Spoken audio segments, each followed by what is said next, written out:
안녕하세요. 연세대 EMBA 16기 4조의 발표를 시작하도록 하겠습니다. 먼저 함께 준비한 4조 원우님들을 소개합니다. 한상권, 김중균, 장원영, 김현정, 윤호민, 조혜연, 정은재, 염기돈 원우님께서 함께 해주셨습니다. 그러면 지금부터 문화적 결정이 거대한 비즈니스로 진화한 성공 사례, 룰루레몬을 알아보고 설명하는 시간을 가지도록 하겠습니다. 1번 문제 발표입니다. 새로운 CEO로 부임한다면 가장 무엇을 염두에 두어야 할까요? 룰루레몬의 사례를 통해 몇 가지 조언을 드리고자 합니다. 우선 회사 고유의 문화를 깊이 이해하고 존중하는 것이 중요합니다. 이전 CEO 교체 사례를 보면 외부 인사를 영입해 경영진을 꾸렸을 때 조직 문화에 큰 격변이 일어났습니다. 이는 직원들에게 혼란을 주고 조직의 강점을 약화시킬 수가 있습니다. 따라서 새로 오는 CEO라면 룰루레몬 다움이 무엇인지 파악하고 급격한 문화 변화보다는 기존의 강점을 살리는 방향으로 접근해야 합니다. 다음으로 운영상의 기초를 다지는 일을 권합니다. 급속한 상장 뒤에는 종종 시스템과 인프라가 따라가지 못하는 문제가 발생합니다.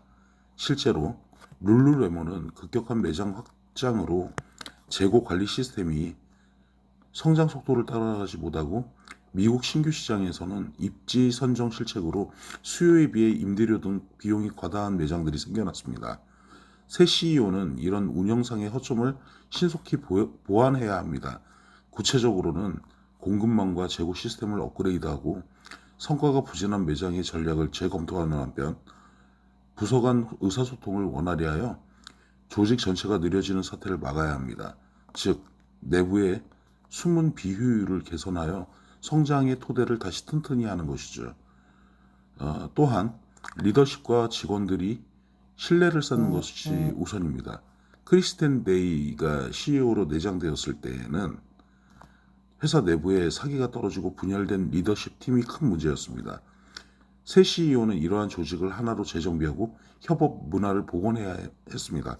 예를 들어 데이는 취임 직전 거대한 폭풍이 다가오는 느낌을 받았다고 합니다. 성장 속에 가려진 문제들이 곧 드러날 것이라고 직감을 하는 것이죠. 이러한 위기의식을 공유하면서도 동시에 모두가 한 배를 탔다. 원팀이라는 신뢰를 주는 리더십이 필요합니다. 마지막으로 성장과 균형입니다. 이사회는 새 CEO에게 매장 확대와 매출 10억 달러 달성이라는 야심찬 목표를 부여할 수 있었습니다. 그러나 숫자 목표에만 매몰되어 무리한 확장을 추진해서는 안 됩니다. 앞서 언급한 문화와 시스템을 재정비하는 데 시간을 투자하더라도 장기적으로 지속 가능한 성장을 도모하는 게 현명합니다. 새 CEO는 단기 실적 압박과 장기 비전 사이에서 균형을 잡아야 합니다. 어떤 변화를 주고 어떤 것이 유지할지 신중하게 결정하라는 데이의 자기 반성도 새겨 들을 만합니다.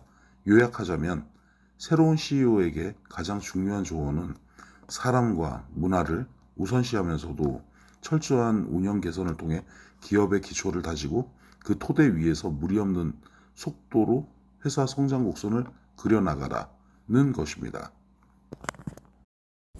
이번 문제 발표하겠습니다. 2005년 어드벤트 인터내셔널과 하이랜드 캐피탈 같은 유수의 사모펀드는 왜 당시 스타트업이었던 룰루레몬의 지분 48%에 달하는 과감한 투자 결정을 했을까요? 그들이 주목했던 룰루레몬의 핵심 가치와 잠재력은 다음과 같습니다. 첫째, 블루오션 개척과 압도적인 제품 차별화입니다. 2000년대 폭발적으로 성장했던 요가, 피트니스 시장에서 경쟁사들이 간과했던 여성 전문 기능성 요가복이라는 명확한 틈새 시장을 선점했습니다. 고기능성 원단 기반의 혁신적인 제품은 기존 스포츠웨어와 확연한 차별점을 제공하며 강력한 경쟁 우위를 확보했습니다. 이는 투자자들에게 매력적인 시장 진입 전략으로 평가받았습니다. 둘째, 팬덤을 만드는 브랜드와 커뮤니티 전략입니다. 룰루레몬은 단순 의류 판매를 넘어 건강하고 활동적인 라이프 스타일을 제안하는 강력한 브랜드 비전과 미션을 구축했습니다. 글로벌 스타 대신 지역 요가 강사, 커뮤니티와 협력하고 매장 중심의 체험 활동을 통해 단순 고객이 아닌 열성적인 팬을 확보했습니다. 이는 충성도 높은 고객 기반을 바탕으로 한 라이프스타일 플랫폼으로서의 성장 가능성을 명확히 보여주었습니다. 셋째, 수익성과 고객 만족을 동시에 잡는 비즈니스 모델입니다.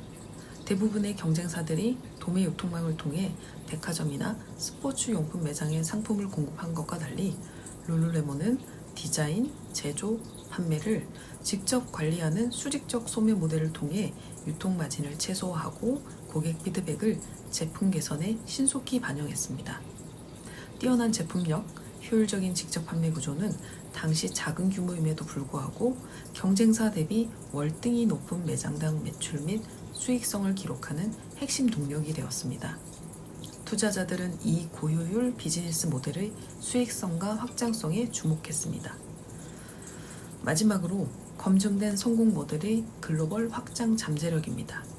2005년 당시 캐나다 중심이었지만 투자자들은 룰루레몬의 독특하고 성공적인 비즈니스 모델이 해외 시장에서도 충분히 통할 것이라 확신했습니다. 지역 커뮤니티 기반으로 성공적인 매장을 구축하고 이를 체계적으로 복제해 나가는 확장 전략은 단순한 기대가 아닌 검증된 모델의 글로벌 성장 로드맵을 제시했습니다. 실제로 투자 약 3년 만에 매장 수 5배, 매출 9배 성장하여 투자자들의 기대에 부응했습니다. 요약하면 2005년 투자자들은 룰루레몬의 독보적인 제품과 시장 포지셔닝, 강력한 팬덤 기반 브랜드, 고효율, 고수익 비즈니스 모델, 검증된 글로벌 확장 전략을 확인했으며 이를 통해 룰루레몬이 단순한 의류회사를 넘어 지속 가능한 성장을 이룰 글로벌 라이프스타일 플랫폼으로서의 압도적인 잠재력을 가지고 있다고 판단하여 가감한 투자를 결정하였던 것입니다. Culture Eat Strategy for Breakfast. 이 말처럼 조직 문화는 기업 성과의 핵심입니다. 룰루레몬의 사례가 이를 잘 보여주고 저는 룰루레몬의 성공 요인의 핵심에 문화가 있다고 생각합니다. 먼저 문화는 곧 브랜드 정체성입니다. 특히나 패션 산업에서는 더더욱 그럴 것입니다. 룰루레몬은 단순한 요가복 브랜드가 아니라 사람들에게 영감을 주는 라이프 스타일을 제안하는 철학으로 출발했습니다. 창업자는 기업가 정신, 정직, 균형 잡힌 삶 같은 가치를 중심으로 문화를 설계했고 만트라라는 문구는 내외부적으로 적극 활용되어서 내부 직원과 고객 모두가 자연스럽게 체험하도록 만들었습니다. 두 번째로 직원에 대한 투자와 성장 지원을 통해서 룰루레몬은 신입사원들에 대해 단순한 제품의 판매 교육만을 한 것이 아닌 개인의 목표 설정, 자기개발 중심의 온보딩 프로그램을 운영했습니다. 또한 일정 시간이 경과된 후에는 자기개발 세미나에 참여도 지원하는 등 직원들이 자신을 온전히 직장에 가져와서 몰입하게 하는 문화 중심의 인사 전략을 가지고 있습니다. 셋째는 현장 중심의 자율성 문화입니다. 그들은 본사를 스토어 서포트 센터라고 부르면서 매장을 실질적인 브랜드 중심으로 운영하면서 각 매장들이 지역 커뮤니티와 어우러질 수 있도록 권한을 부여했습니다. 이런 자율성은 매장마다 생동감 있고 진정성 있는 고객 경험으로 이어졌고 고객 충성도 역시 높아졌습니다. 결과적으로 이러한 문화들은 룰루레몬의 강력한 경쟁력이 되었습니다. 직원들의 열정, 고객의 팬덤은 업계 최고 수준의 평당 매출로 이어졌고 룰루레몬의 성공적인 성장에 기반이 되었습니다. 반대로 외부 CEO 체제로 변경되었을 때 앞서 기술한 그들만의 문화가 약화되어서 내부적인 혼란을 겪으며 다시 문화 중심 경영의 중요성을 자각하기도 했습니다. 정리하자면 룰루레몬의 문화는 단순한 조직 분위기를 넘어서 전략, 브랜드, 성과의 기반이 되는 핵심 자산이라고 할 수 있습니다. 이 사례는 조직 문화가 곧 경쟁 우위가 될 수 있음을 보여주는 베스트 프랙티스라 할 수 있을 겁니다. 2005년 룰루레몬은 창업 이후 처음으로 외부인 출신 CEO를 영입했는데요. 바로 밤미오스인데요. 당시로서는 상당히 파격적인 인사였습니다. 왜 룰루레몬은 이 시점에 밤미오스를 CEO로 선택했을까요? 그 배경을 5가지 측면에서 설명드리겠습니다. 첫째, 전문 경영의 도입 필요성입니다. 2005년 이전까지 룰루레몬은 창업자의 직관과 가치관을 중심으로 운영되는 파운더 중심 조직이었습니다. 그러나 매장 수가 30개가 넘어가고 미국, 일본, 호주로 진출하면서 조직 규모와 복잡성이 크게 증가했죠.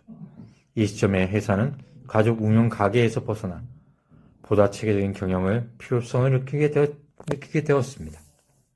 둘째, 급성장에 대비한 경험 부족을 메우기 위해서입니다. 2005년은 르루레몬이 북미 전역으로 폭발적으로 확장하려던 시기였습니다. 하지만 당시 내부팀은 대기업 운영이나 글로벌 확장에 대한 경험이 일천했죠. 예컨대 공급망 관리, 다수 매장 운영, 국제시장 전략 같은 영역에서 전문성이 필요했습니다. 이때 영입된 사람이 밤미오스입니다. 셋째, 투자자의 요구와 지원입니다. 2005년 12월 르루레몬은 처음으로 외부 투자를 받게 됩니다. 이 딜에서 애드벤트 인터내셔널과 하이랜드 캐피탈을 약 1억 달러를 투자하며 지분 48%를 인수하는데요. 이 투자 계약의 핵심 조건 중 하나가 경험 있는 CEO 선임이었습니다. 이것이 바로 밤미오스를 CEO로 선임하게 된 배경입니다. 네 번째, IPO 및 시스템 구축 준비입니다. 밤미오스가 부임한 2005년 이후 르루레몬은 약 2년 만에 미국 나스닥과 캐나다 증시에 상장하게 됩니다. 상장을 위해서는 투명한 회계, 내부 통제, 조직 체계화 등 여러 많은 준비가 필요했는데요. 창업 멤버들로는 이러한 작업이 쉽지 않았을 겁니다. 밤미오스는 리복 등에서의 경험을 바탕으로 르루레몬의 조직과 프로세스를 정비해 나갔습니다. 다섯째, 조직의 신선한 시각을 불어넣기 위해서입니다. 창업의 줄곧 내부 인물로 경영해온 조직은 때로는 우물안 개구리가 될 수 있습니다. 외부 시장의 변화나 업계 벤치마크에 둔감하기 쉽죠. 르루레몬도 2005년 당시 육아복 시장에서 독보적인 위치였지만 장기적으로 나이키, 아디다스 같은 공룡들이 이 분야에 뛰어들 가능성이 있었습니다. 실제로 이후에 경쟁이 심화되었고요. 밤미오스는 글로벌 스포츠웨어 업계의 동향과 경쟁 구도를 잘 아는 전략가였습니다. 그리고 글로벌 1등 기업 마인드를 심어주려 노력했습니다. 이는 창업자만 있을 때와는 다른 자극과 혁신의 계기가 될 것으로 생각됩니다. 2008년 6월, 크리스틴 데이가 CEO 자리에 올랐습니다. 그녀가 가장 먼저 해야 할 일은 무엇이었을까요? 절대로 바꾸지 말아야 할 것은 무엇이며 룰루레몬의 문화를 유지하면서 얼마나 빠르게 성장할 수 있었을까요? 이 질문은 단순한 경영 전략이 아니라 문화와 성장을 어떻게 조화시킬 수 있는지를 묻는 아주 중요한 물음입니다. 우선 크리스틴 데이가 가장 먼저 해야 했던 건 운영상의 긴급한 문제들을 정리하는 일이었습니다. 급격한 확장으로 재고 시스템은 무너졌고 부실한 매장 입지, 부서 간 협업 부족까지 겹치며 조직이 흔들리고 있었어요. 그래서 그녀는 재고 공급망 개선과 조직 재정비를 통해 기본기를 다지는 데 집중했습니다. 두 번째는 조직 문화를 다시 세우는 일이었습니다. 외부 CEO 체제 이후 리더십 팀은 사기가 떨어지고 분열되어 있었고 현장과의 거리감도 커졌습니다. 데이는 전국 매장을 돌며 직원들과 직접 소통하고 나는 당신들과 같은 편이다 라는 신뢰 메시지를 던지며 조직을 하나로 묶는 리더십을 실천했습니다. 그리고 무엇보다 절대 바꾸지 말아야 할 것, 바로 고객 경험과 브랜드 문화였습니다. 룰루레몬은 단지 옷을 파는 게 아니라 고객에게 자기 개발과 연결의 감정을 제공하는 브랜드입니다. 직원들은 제품을 파는 사람들이 아니라 커뮤니티 리더로서 고객과 유대감을 형성하고 회사는 이 문화를 지키기 위해 신규 매장에도 커뮤니티 이벤트를 먼저 진행하고 직원 교육, 자율 운영, 지역 앰버서더 프로그램 등을 유지했습니다. 마지막으로 성장 속도에 대한 고민도 중요했는데요. 데이는 연 15개에서 20개 수준의 출점으로 속도를 조절하며 속도보다는 방향과 품질이라는 원칙을 지켜나갔습니다. 이 모든 결정은 룰루레몬이 이후에도 브랜드 정체성을 잃지 않으면서 안정적인 성장을 이어가는 데 핵심적인 역할을 했습니다. 이로써 연세대 EMBA 16기 4조의 발표를 마치도록 하겠습니다. 작업하면서 미흡한 점이 많았지만 그래도 끝까지 시청해 주셔서 감사합니다.